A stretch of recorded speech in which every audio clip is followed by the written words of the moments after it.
सेहतमंद जिंदगी बेहतरीन माशरे के लिए बहुत ज़रूरी है। हुकूमत सिंध का अच्छा इकदाम, नादिर कबूल ने मंशियात से आदी अफराद की जहनी काउंसलिंग के लिए ऑफिस कायम कर दिया। देखते हैं ये रिपोर्ट। देखिए जी, बिस्मिल्लाहिर्रहमानिर्रहीम। इधर हम लोग मौजूद है इस वक्त लियारी के इलाके कलाकोट के हदूद में, और यहाँ पे सिंध पुलिस के तावन से एक स्क्रीनिंग सेंटर कायम किया गया है, जो कि एक बहुत अच्छा इकदाम है। क्योंकि जैसा कि पिछले कुछ सालों में स्पेशली नौजवानों में ये नासूर फैलते गया है ड्रग्स का, तो इसके खात्मे के लिए सिंध हुकूमत पुरअज़म है। क्योंकि हमने अपनी नौजवान को, हमने अपने आने वाली नस्ल को बचाना है। जो हमारी मोहतरमा अतीफ़ फरियाल तारकुल साहिबा हैं, जो कि कायमा कमेटी बराए होम की चेयरपर्सन भी है असेंबली की स्टैंडिंग कमेटी की, उन्होंने भी सख्ती से हिदायत दिए थे तमाम लॉ इन्फोर्समेंट एजेंसीज़ को कि इसके ऊपर क्रैकडाउन किया जाए। और जिसके बाद हमने बहुत तेज़ी देखी कि बड़े बड़े जो लोग इस चीज़ में मुलविस हैं, ड्रग पेडलिंग में, हमारे नौजवान नस्ल को ख़राब करने में, उनको ना सिर्फ पकड़ा पर उनको कोर्ट में पेश भी किया गया। उसके अलावा जो बहुत सारे इनके नेटवर्क के लोग होते हैं उनको भी पकड़ा गया, और बहुत कमी आई है, अल्लाह का शुक्र है, ड्रग यूज़ में। मगर सिर्फ मुजरिमों को या ड्रग पेडलर्स को या ड्रग्स जो मैन्युफैक्चरर्स उनको पकड़ना काफ़ी नहीं होता, अवेयरनेस पहुंचाना भी बहुत ज़रूरी होता है। तो ये जो फैसिलिटी है ये DIG साउथ के ताउन से बनाई गई है, जिसको मैं अगेन अप्रिशिएट करता हूँ। यहाँ पे इलाके के जो लोग हैं जो अपने आप को बदलना चाहते हैं या इस नासूर के मद में अनफॉर्चुनेटली आ चुके हैं, उनको यहाँ पे आते हैं, पहले स्क्रीन करते हैं, फिर सिंध गवर्नमेंट क्या ही एक मैट्रिक सेंटर उसको बोलते हैं, शहीद मोहतरमा बेनज़ीर भुट्टो मैट्रिक सेंटर। ये कराची के अंदर 5 ऐसे फैसिलिटीज़ है। एक लियारी के अंदर ही है, मेन माड़ीपुर रोड पे, जिसका मैं विजिट अभी वहाँ से करके आ रहा हूँ। वहाँ पे भी एक बहुत प्रोफेशनल टीम है। उसके अलावा मलीर में, मंगोपीर में और दीगर इलाकों में, हैदराबाद में भी मौजूद है। तो यहाँ पे स्क्रीनिंग होती है सिर्फ ताकि असेस किया जाए। यहाँ पे 24/7 डॉक्टर भी मौजूद होता है, दीगर अमला भी होता है, जो कि फिर सिर्फ शहीद बेनज़ीर भुट्टो मैट्रिक सेंटर में नहीं, मगर जो दूसरे प्राइवेट इदारे हैं ड्रग रिहेबिलिटेशन के, फिर वहाँ पे उनको रेफ़र करते हैं।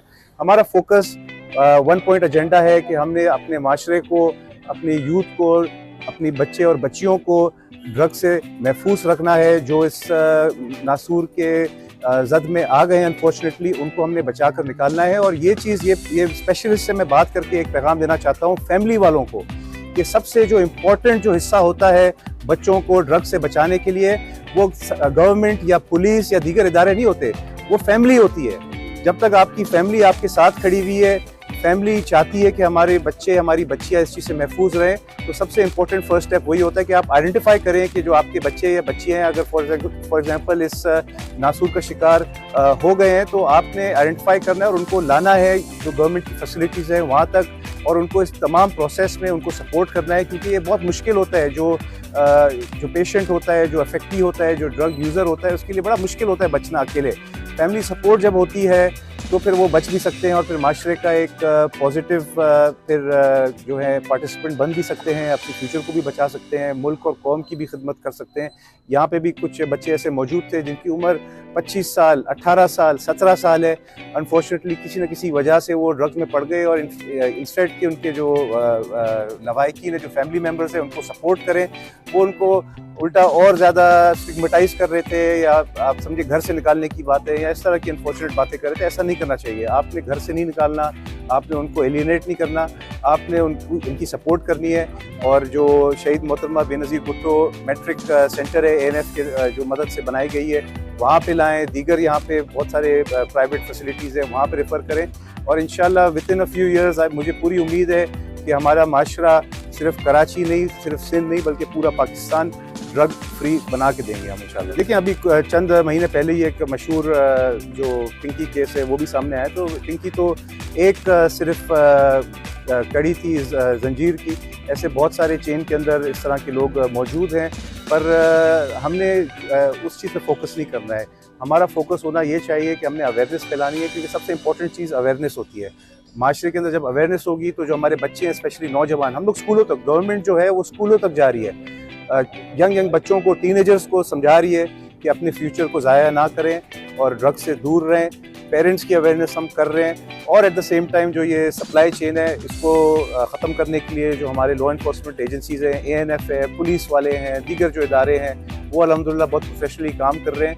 और इसमें खासे कमी हमने महसूस भी की और इंशाल्लाह इसको मज़ीद हम कमज़ोर करते रहेंगे इस नेटवर्क को। देखें पुलिस अगेन इस पर बहुत ज़्यादा एक्टिव है और बहुत प्रोफेशनली डील कर रही है, गली कूंचों तक पहुँचे हुए, और मैं मुतमईन हूँ जो स्पेशली कलाकोट के थाने का हदूद है वहाँ पे बहुत कमी आई है ड्रग यूज़ में, ड्रग सप्लाई में। पुलिस के साथ अगेन जो दीगर इदारे होते हैं, एंटी नार्कोटिक्स फोर्स है, वो भी बहुत प्रोफेशनली ऑपरेट कर रही है। इस पर गवर्नमेंट की स्ट्रिक्ट नो टॉलरेंस पॉलिसी रही है और इंशाल्लाह आगे भी रहेगी, और मुझे पूरी उम्मीद है कि आने वाले चंद सालों में एक नोटिसेबल डिफरेंस आप खुद महसूस करेंगे कि ड्रग्स के अंदर कमी आई है। 20 नशे छोड़ के मैंने एक पे अभी इस पे काम चल रहा है, अभी ये लास्ट यही है। बाकी मुझे मेरे रवैयों पे ज्यादा काम करना मेरे लिए बेहतर था। रवैये खत्म होंगे तो नशा खत्म होगा। ये बताएं, घर में कोई और है ऐसा इंसान जो फाइट कर रहा है? ना कोई ऐसा कोई नहीं, कोई भी नहीं, पूरे खानदान में ऐसा नहीं। ना माँ जो यूज खाते हैं, पापा और भाई हैं, माँ वगैरह खाते हैं, बाकी ऐसा कोई नहीं है।